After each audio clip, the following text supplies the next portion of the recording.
Kita kembali bicara soal Ibu Kota Nusantara, sebuah proyek ambisius sekaligus cermin besar dari cara negara ini membangun masa depan. Dan kali ini yang menjadi sorotan bukan gedung, bukan jalan, bukan pula infrastruktur, melainkan tanah. Sesuatu yang sejak dulu selalu jadi inti dari perebutan, kekuasaan, dan kedaulatan. Mahkamah Konstitusi baru saja mengetuk palu, satu pasal penting di Undang-Undang IKN yang semula memberi hak atas tanah hingga 190 tahun untuk investor dinyatakan tidak sesuai konstitusi. Putusan yang bagi sebagian orang mungkin terdengar teknis, tapi sejatinya menyentuh hal yang sangat mendasar. Seberapa longgarkah negara boleh menyerahkan tanahnya untuk memikat investasi? Dan apa kabarnya masyarakat adat yang sejak sebelum Republik berdiri sudah menjaga tanah itu jauh sebelum kita menyebutnya Kalimantan? Gugatan ini bukan datang dari korporasi besar, bukan dari partai politik. Pemohonnya bernama Stefanus Febian Babaro, tokoh masyarakat adat. Bersama rekan pemohon lainnya, mereka mempertanyakan logika dan keadilan di balik pemberian hak tanah nyaris 2 abad lamanya. Mereka mengingatkan saat hak terbit begitu panjang di wilayah yang penuh sejarah ulayat, siapa yang menjamin tanah leluhur tidak tergeser perlahan? Mahkamah Konstitusi mendengar dan mengamini sebagian kegelisahan itu. Hak guna 190 tahun dinilai berlebihan, apalagi jika diberikan tanpa mekanisme evaluasi yang ketat. Maka Mahkamah Konstitusi mengembalikan semuanya pada batas nasional, 35 tahun, perpanjang 25 tahun, dan perbaruan 35 tahun. Lebih rasional, lebih wajar, dan lebih sesuai prinsip bahwa negara tidak boleh melepaskan kendalinya terlalu jauh. Lalu, bagaimana dengan pemerintah? Menteri ATR Nusron Wahid merespon cepat. Ia bilang pemerintah menghormati putusan MK.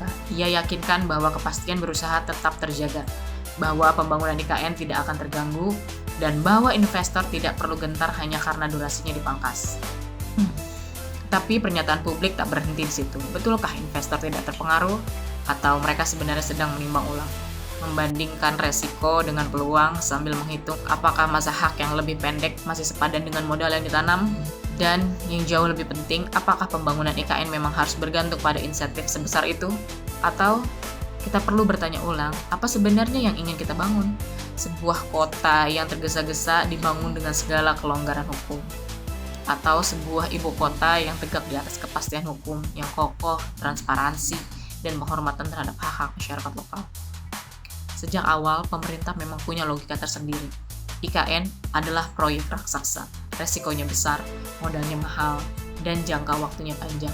Untuk menarik investor, negara memberi banyak karpet merah, termasuk hak guna tanah hingga 2 abad lamanya. Itu cara pemerintah menciptakan daya tarik. Cara mereka mengatakan, silahkan datang, kami jamin stabilitas untuk jangka sangat panjang. Tapi, MK mengingatkan, stabilitas tidak harus berarti penyerahan aset negara tanpa batas. Kepastian hukum tidak harus diterjemahkan sebagai durasi hak yang nyaris menyamai usia bangsa. Dan pembangunan tidak boleh mengabaikan suara mereka yang sejak dulu hidup dan berakar di tanah itu. Kini bola kembali di tangan pemerintah.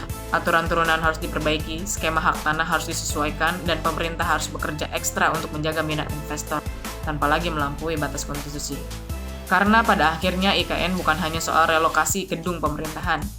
Ia adalah babak baru Republik, babak yang akan diuji bukan dari kemegahan bangunannya, tetapi dari kebijaksanaan cara negara mengelola tanah, menghargai masyarakat adat, dan menggundang investasi tanpa menjual diri terlalu murah.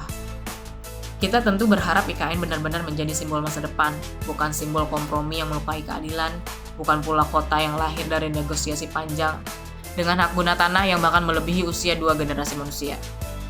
Karena membangun masa depan pada akhirnya bukan hanya soal membangun kota, tapi membangun keadilan dan memastikan bahwa tanah tempat semua bermula tetap dijaga dalam genggaman negara untuk sebesar-besarnya kemakmuran rakyat.